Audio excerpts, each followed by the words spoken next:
Baik, Assalamualaikum warahmatullahi wabarakatuh. Perkenalkan, nama saya Faiz Al-Ghifari dengan NIM J0309201045.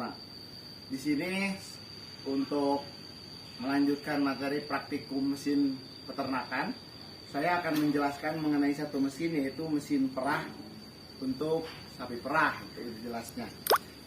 Mungkin sebelum saya jelaskan bagaimana cara kerja dari mesin ini, alangkah lebih baiknya ketika kita mengenali apa saja komponen-komponen yang ada di dalam mesin pemerah susu ini. Baik, untuk yang pertama ini ada dua nih yang besar di depan, bisa di zoom kameramen. Ini ada yang dua besar, ini adalah tabung penampung susu. Lalu ke atasnya lagi di sini ada selang, yaitu merupakan saluran susu yang masuk melalui tabung, masuk ke tabung melalui selang ini. Yang kedua di sini itu ada teat cup, atau teat itu yang berarti di dalam bahasa Inggris itu artinya puting.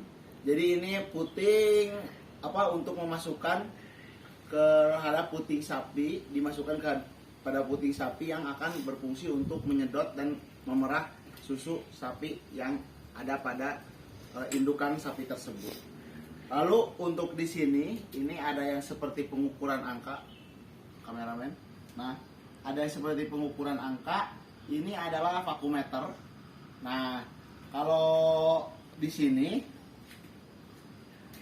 ini ada juga di belah belakang, maju aja maju.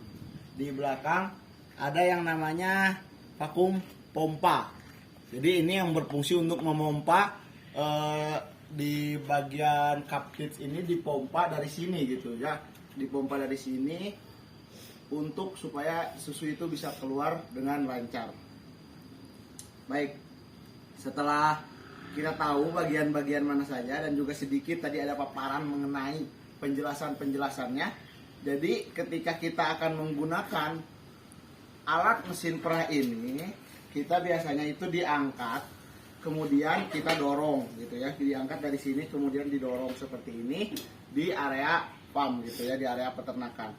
Ada beberapa SOP yang mesti digunakan ketika kita akan menggunakan mesin ini. Yang pertama, kita harus memakai wear pack. Ini saya menjelaskan karena tidak di farm, jadi saya boleh menggunakan baju PK. Kita harus menggunakan wear pack dalam keadaan bersih, sepatu boot juga bersih, dalam keadaan higienis, karena susu itu sangat gampang sekali tercemar ya. Kemudian setelah menggunakan wear pack dan lain sebagainya, SOP ditetapkan, kita harus dalam keadaan higienis, terutama tangan kita yang akan menempelkan cup teat ini terhadap puting sapi gitu ya. Harus dalam keadaan higienis supaya tidak terjadi kontaminasi pencemaran yang terlalu berlebihan.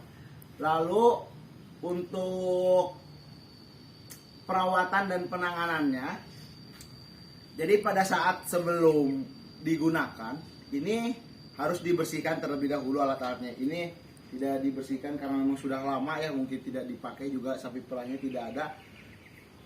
Pertama kita bersihkan dulu seluruh bagiannya, terutama cup teats-nya ini, dalamnya juga, karena cup teats-nya ini yang pertama kali nempel dengan bagian anggota tubuh dari sapi. Ini harus sangat higienis supaya pada saat digunakan dari satu sapi yang lain ke sapi yang lain juga tidak terjadi penularan penyakit atau bakteri yang berlebihan masuk di dalam susu gitu ya. Di sini baik itu sebelum ataupun setelah digunakan harus dalam keadaan bersih. Jadi setelah digunakan dari satu sapi ke sapi yang lain juga harus dibersihkan terlebih dahulu. Setelah itu, apabila mesin perah ini tidak dipakai dalam jangka waktu yang lama, maka harus ada dipanaskan mesinnya gitu, atau dibersihkan juga, dirawat. Jangan sampai membiarkan mesin perah ini terbengkalai begitu saja, karena itu akan merusak, terutama pada mesin-mesin utama yang ada di dalam mesin perah ini, itu harus dijaga dan dirawat ya.